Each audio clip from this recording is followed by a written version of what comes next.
Hello everyone, मेरा नाम doctor Sandeep Sharma है उर्मलिया लाइफस्टाइल मेडिसिन से। और आज हम जिस टॉपिक पे बात करने वाले हैं वो बहुत ही इम्पोर्टेंट टॉपिक में से है। इस टॉपिक जिस पे हम बात करने वाले हैं वो है डिप्रेशन। डिप्रेशन एक ऐसा पेचीदा, ऐसा गुमराह करने वाला और कंफ्यूजिंग टॉपिक है।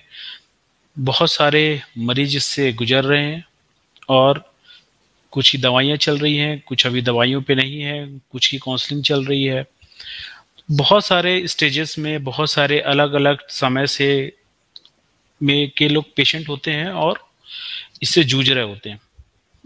तो आज जो टॉपिक है, स्पेशली जो डिप्रेशन है, इसके बारे में हम गहराई से आज इसके बारे में जानने की कोशिश करेंगे ताकि आप अपनी बीमारी को समझ पाएं और अपना इलाज लेने में ज़्यादा बेहतर इंफॉर्मेशन के साथ अपना इलाज करा पाएं।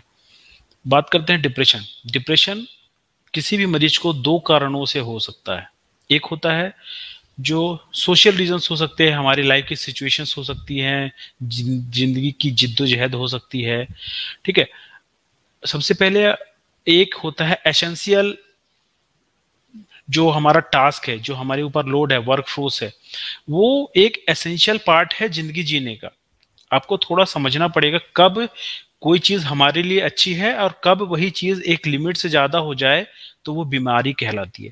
जैसे मैं बात करूं, जिसको बोलते हैं ना स्ट्रेस, स्ट्रेस एक मिनिमम लेवल का स्ट्रेस होना जरूरी है।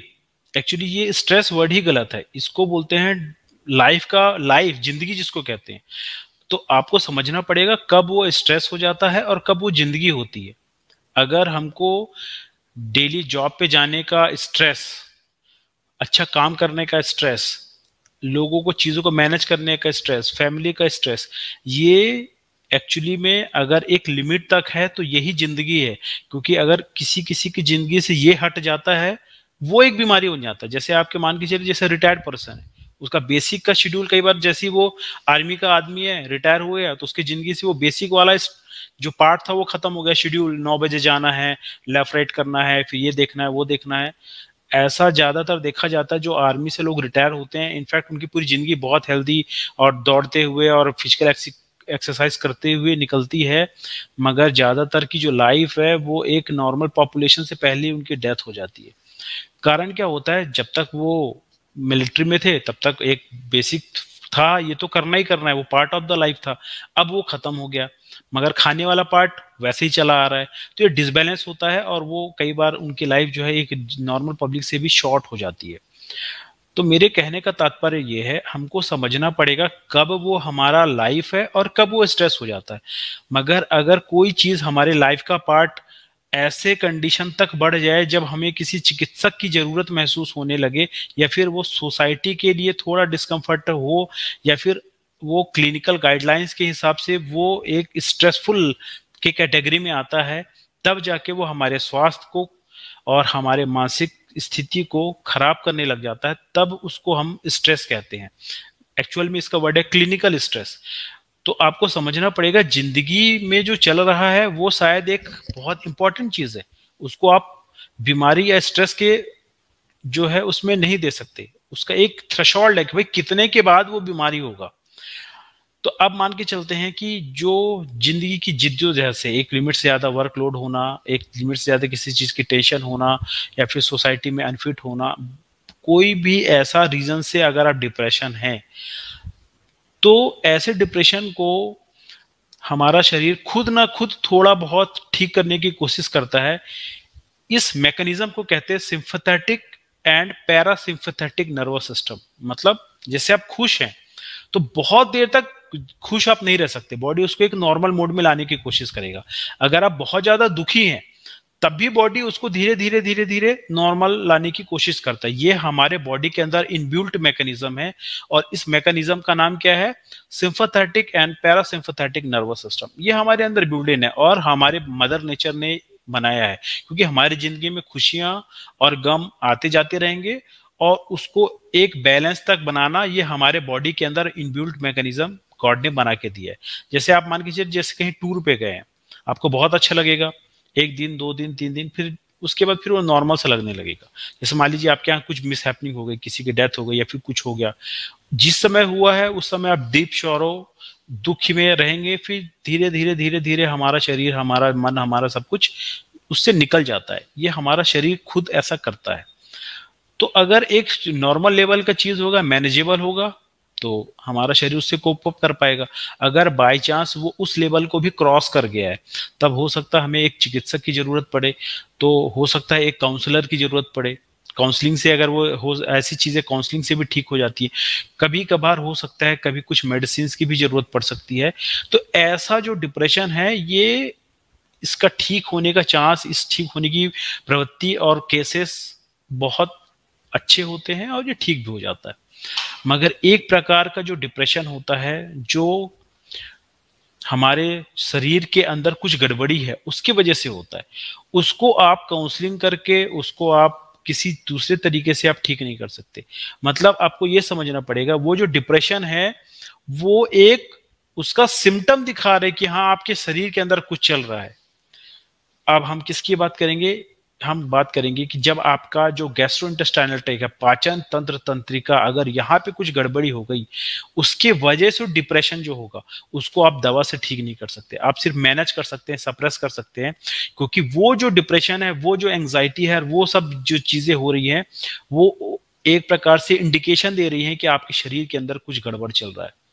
यहाँ पे एक बहुत इंपॉर्टेंट चीज समझनी जरूरी है। अगर आपके पाचन तंत्र में, आपका गट में, आपके पेट में लंबे समय से एसिडिटी होना, कॉन्स्टिपेशन होना, आईबीएस होना, अल्सरेटिव कोलाइटिस होना, इन सब के वजह से अगर डिप्रेशन हो रहा है, ऐसे डिप्रेशन को आप दवाइयों से, काउंसलिंग से ठीक नहीं कर सकते। मैं फिर से बोल रहा हूँ, दवाइयों से, काउंसलिंग से और बिना बेसिक कॉज जिसके वजह से डिप्रेशन हो रहा है, उसको बिना ठीक किए इस डिप्रेशन को ठीक नहीं किया जा सकता। अगर हमारा एसिडिटी या फिर कोई भी पेट की बीमारी अगर बहुत दिनों तक सही इलाज नहीं किया गया, तो उसका परिणाम क्या होता है? आज ये एक बहुत ही गंभीर, बहुत ही इंपॉर्टेंट बात है जिसको आपको समझना जरूरी है। कब डिप्रेशन का इलाज इफेक्टिव होगा और कौन से डिप्रेशन का इलाज इफेक्टिव नहीं होगा। अगर वो हमारे पेट के बीमारी के वजह से उत्पन्न डिप्रेशन है, उसको आप दवाइयों से ठीक नहीं कर सकते, डिप्रेशन की दवाइयों से ठीक नहीं कर सकते। अब आते हैं कि ये जो डिप्रेशन है होता क्यों है, जो पेट की बीमारियों से उत्पन्न डिप्रेशन है वो क्यों होता है। आज मैं उसका वैज्ञानिक तथ्य आपके सामने रखूंगा, ध्यान से सुनिएगा, बहुत इंपॉर्टेंट है। दो तीन चीजें हैं। सबसे पहला है सेरोटोनिन। सेरोटोनिन और डोपामिन, ये दो एक ऐसे हमारे शरीर के अंदर रसायन हैं जो हमें खुशी होने का, अच्छे जीवन का अनुभूति प्रदान करते हैं। आपको समझने के शायद हैरानी होगी, हमारी खुशी जो है वो इन रसायनों के ऊपर डिपेंडेंट है। हो सकता है आप गरीब हो सकता है आप अमीर हो, कोई किसी परिस्थिति में हो, एक छोटे से बच्चे को 10 रुपए के फुटबॉल में वो खुशी महसूस हो सकती है जो हो सकता है एक करोड़पति को एक बहुत बड़े घर, बंगला और हेलीकॉप्टर देने के बाद भी ना महसूस हो। ये डिपेंड करता है कि उसका सेरोटोनिन लेवल कितना होता है। तो आज आपको मैं बता दूं, आपकी खुशी जो आप समझ रहे हैं कोई फिजिकल चीज पे डिपेंडेंट है, शायद वो उतना डिपेंडेंट नहीं है जितना आपके सेरोटोनिन लेवल पे डिपेंडेंट है। अगर आप यहाँ तक मेरे साथ पहुंच चुके हैं, आप समझ चुके हैं सेरोटोनिन की मैं बात कर रहा हूं, ये हमारे शरीर के अंदर बनता है। इसका कुछ प्रतिशत, 20% से भी कम हमारे ब्रेन पे बनता है। उसका काम कहाँ पे है? ब्रेन पे है। लेकिन ब्रेन पे 20% से भी कम क्वांटिटी में हमारा ब्रेन सेरोटोनिन बना पाता है। 80% से ज्यादा का सेरोटोनिन हमारे पेट में बनता है। अब आप समझ रहे होंगे मैं क्यों इतना देर से आपको सेरोटोनिन की बात कर रहा हूं। अगर आपको पेट की बीमारी है और किसी भी कारणवश इतनी ज्यादा लेवल तक बीमारी हो चुकी है कि आपका सेरोटोनिन लेवल नहीं बन रहा है, सेरोटोनिन नहीं बन रहा है, तो आप क्या होगा? आप डिप्रेशन की तरफ जाने लगेंगे। तब आपके मन में खुशी खत्म हो जाएगी, आप एक चीज को ओवर थिंकिंग करने लगेंगे। अगर इसे इनिशियल स्टेज में हम इस बीमारी को एनकाउंटर कर लें तो ये भयानक रूप लेने से, जब तक वो आपके ऊपर हावी होगा, उससे बच जाएंगे। तो अगर आपका इनिशियल स्टेज में गैस्ट्राइटिस, एसिडिटी हो रही है और साथ में आपको ओवर थिंकिंग, डिप्रेशन वाली फीलिंग आ रही है, यही समय सही समय है इसको ठीक कर लेना। क्योंकि जैसे जैसे समय बढ़ता जाएगा ये पेचीदा, ज़्यादा टाइम लेने वाला और विचित्र तरीके में बदलता जाएगा और आप ज़्यादा परेशान हो जाएंगे। तो आपको समझ में आ गई मैंने क्या बोला था, सेरोटोनिन। दूसरी बात मैं जो बता रहा हूं उसको ध्यान से सुनिएगा, इसको बोलते हैं गट ब्रेन एक्सेस। मतलब हमारा पेट और जो ब्रेन है ये कनेक्टेड है। ये बहुत लेटेस्ट रिसर्च की चीजें मैं बता रहा हूं जो इस बीमारी से रिलेटेड है। मरीज जूझ रहा है, इलाज नहीं हो पा रहा है, वो क्यों नहीं हो पा रहा है। ये दो चीज समझना, सेरोटोनिन ब्रेन पे काम करता है, बनता पेट पे है। दूसरा गट ब्रेन एक्सिस, हमारा पेट और ब्रेन आपस में कनेक्टेड है एक नर्व के थ्रू। ब्रेन में गड़बड़ होगा तो पेट भी अफेक्ट होगा और पेट में गड़बड़ होगा तो ब्रेन भी अफेक्ट होता है। यहीं पे आपको समझना जरूरी है। अगर आपको पेट खराब है तो ब्रेन खराब होगा। इनफैक्ट जबकि आपको कोई स्ट्रेस नहीं है, जिंदगी सब कुछ बढ़िया चल रहा है, सब कुछ ठीक है, उसके बाद भी आप डिप्रेशन में, नाखुश और जिंदगी से उखड़े उखड़े से रहेंगे और आपको लगेगा सब कुछ तो है फिर भी ऐसा क्यों हो रहा है। पेट की बीमारी मैं इसीलिए बार बार इन सब चीज़ों पे स्ट्रेस करता हूं और आप लोग को बताता हूं ताकि आप समझ पाए, क्योंकि ये इन्फॉर्मेशन ना क्लियर होने की वजह से लोगों की जिंदगी तबाह है और हो रही है और होती आ रही है, क्योंकि हमारी अंडरस्टैंडिंग ही गड़बड़ हो चुकी है। अगर आप ये समझ गए हैं कि हाँ पेट के खराब होने से ब्रेन खराब हो जा में इफेक्ट पड़ता है, तब ये 50% स्टोरी हुई। अब आते हैं आगे की स्टोरी में गड़बड़ क्या है। पेट तो खराब है मगर अब उसका भी इलाज में भी गड़बड़ी है। उसके इलाज में क्या गड़बड़ी है, एसिडिटी में एसिड का प्रोडक्शन बहुत ज्यादा हो रहा है, उसका इलाज चल रहा है, जबकि होता उल्टा है, एसिड कम बन रहा है और हम एंटी एसिड का इलाज कर रहे हैं। पहला ही ट्रीटमेंट गलत। मतलब अगर यहां तक हम समझ भी जाएं कि पेट के खराब होने से ब्रेन में गड़बड़ होता है, लेकिन पेट का भी इलाज भी तो नहीं पता ना, तो हम अभी बहुत दूर हैं। तो इस बात पे अगर आप समझ गए कि पेट से ब्रेन का कनेक्शन है और पेट का इलाज गड़बड़ चल रहा है, तो अगर दोनों को सही कर दिया जाए, दोनों को समझ जाया जाए, तब इसका इलाज हम सही डायरेक्शन में जाएंगे। हो सकता है धीरे ही सही, मगर एक सही दिशा में इलाज तो चालू हो। तो इलाज सही दिशा में कैसे चालू होगा, जब हम ये समझ जाएं कि हाँ पेट की बीमारी से डिप्रेशन कनेक्टेड है, उसको आप काउंसलिंग या दवा से ठीक नहीं कर सकते, सबसे पहले पेट ठीक करना पड़ेगा। और पेट ठीक करने के लिए हमको एंटा एसिड पे ना रह के, हम एंटा एसिड बंद करके और जो एसिड है वो बचा कुचा एसिड है उसी से का उसको ना खत्म करें और अपने बॉडी को मदद करें कि वो ज्यादा एसिड बना सके।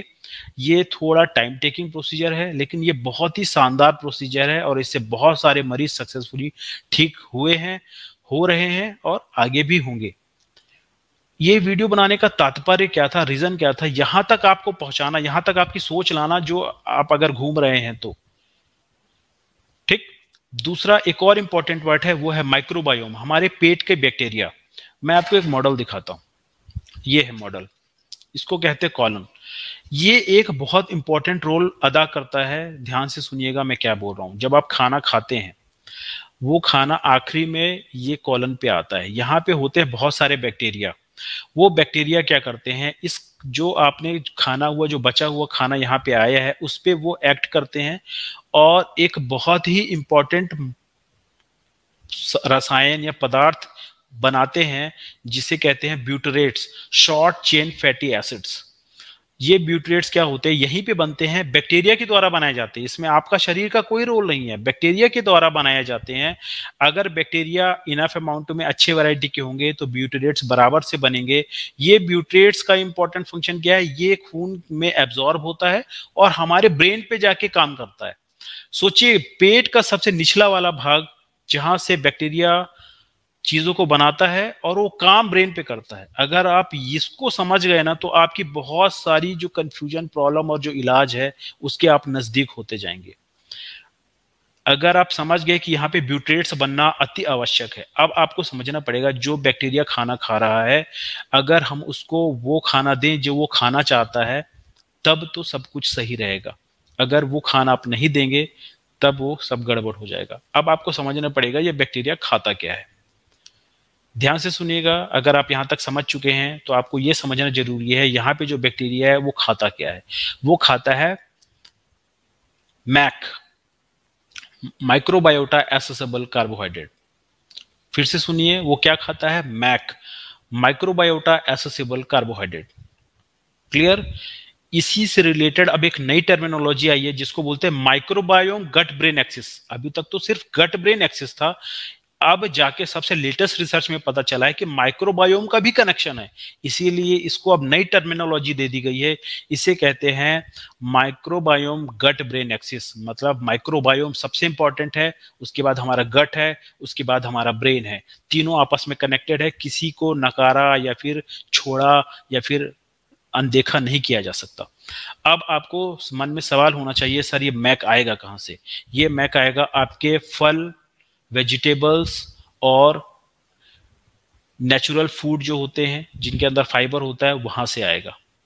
अब यहाँ पे एक सबसे बड़ी दिक्कत है, ठीक है चलो फल फ्रूट से आएगा, मगर दिक्कत क्या हो रही है, अगर पेशेंट एसिडिटी का पेशेंट है तो जैसे वो फल फ्रूट और ये सब लेना चालू करेगा, उसको एसिडिटी से ही वो इतना फंस जाएगा कि वो मैक जो है वो नीचे ट्रांसफॉर्म ही नहीं हो पाएगा। मतलब हमको एसिडिटी फर्स्ट प्लेस पे ठीक करना जरूरी है। जब वो ठीक हो जाएगा तब पेशेंट को हम मैक देना चालू करेंगे, मतलब माइक्रोबायोटा एसेसेबल कार्बोहाइड्रेट, जो कि फल फ्रूट्स और अच्छे फाइबर वाले फूड में होता है। मिलेट्स उनमें से एक है, फ्रूट्स एक है, वेजिटेबल्स एक है, सैलड्स एक है। मगर पहला स्टेप जब सॉल्व हो गया हो एसिडिटी वाला, तब अगर पेशेंट को एसिडिटी है और वो ये लेना चालू करता है तो ज्यादातर केसेस में यही देखा जाता है वो एसिडिटी से ही नहीं उभर पाता, तो पहले ही ब्रेक लग जाता है। अगर आप यहाँ तक समझ गए हैं तो अब शायद आपको इलाज समझ में आने लगी होगी। इलाज क्या है? सबसे पहला, अगर वो हमारे पेट के बीमारी के वजह से डिप्रेशन है, वो दवा से या काउंसलिंग से ठीक नहीं होगा, हमको पेट का इलाज करना पड़ेगा। पेट के इलाज करने से उससे भी ज्यादा इंपॉर्टेंट क्या है? एसिडिटी का इलाज। जब एसिडिटी का इलाज होगा तब हम मैक खा पाएंगे, तब हम फ्रूट्स खा पाएंगे, तब वेजिटेबल्स खा पाएंगे, तब हम मिलेट्स खा पाएंगे, तब जाके वो हमारे कोलन पे आएगा, तब जाके बैक्टीरिया ब्यूट्रेट्स बनाएंगे, तब जाके वो ब्रेन पे काम करेगा। मतलब एसिडिटी को ठीक करना इंपॉर्टेंट है। एसिडिटी को जो ठीक करने का तरीका है वो एंटा एसिड ना खा के ठीक करना, वो एक इम्पॉर्टेंट है। तो अगर आप ये वीडियो देख रहे हैं, आपको नहीं समझ में आ रहा है, दोबारा देखिएगा। इनमें बहुत एक एक शब्द स्वर्ण अक्षर के बराबर है, स्वर्ण अक्षर के बराबर है। कारण क्या है? एक भी चीज अगर आप नहीं समझ पाए या फिर इससे हट गए तो इलाज नहीं हो पाता। पेशेंट का सुनेंगे, सर 20-20 साल से मेरे को एसिडिटी, 2 साल से एसिडिटी है। क्या हो गया भाई? 2 साल से इलाज चल रहा है, क्यों नहीं ठीक हो रहा? 5 साल से ठीक नहीं हो रहा, क्यों? क्योंकि हम इलाज की तरफ जा ही नहीं रहे, हम भटक गए हैं। इलाज, अभी का जो मेडिकल साइंस है, अभी का जो भी पैथी है, उसका मिसअंडरस्टैंडिंग की वजह से पेशेंट की ऐसी दुर्दशा हो रही है। हमारे पेट में एसिड कम है, उसको पेंटाप्रोजोल, डोमपेरिडोम खा के और कम मत करिए। ये तो और है कि जहाँ पे आग लगी है वहां पे और पेट्रोल डालने वाला काम है। और जो पेशेंट है उनको पता भी होगा कि एंटासिड खाते रहे, खा रहे हैं, जिंदगी से खा रहे हैं, लेकिन कभी ठीक नहीं हुआ। इन्हीं शब्दों के साथ मैं इस वीडियो को खत्म करता हूं। आशा करता हूं अगर आप ऐसे किसी भी बीमारी से जूझ रहे हैं या फिर आपकी जान पहचान में या आपके रिश्तेदार में, फ्रेंड्स में कोई जूझ रहे हैं, उनको जरूर शेयर करें। इससे कम से कम आप एक सही डायरेक्शन में सोचना चालू करेंगे, तब जाके एक इलाज की तरफ आपका पहला कदम बढ़ेगा। तो thank you everyone, have a nice day.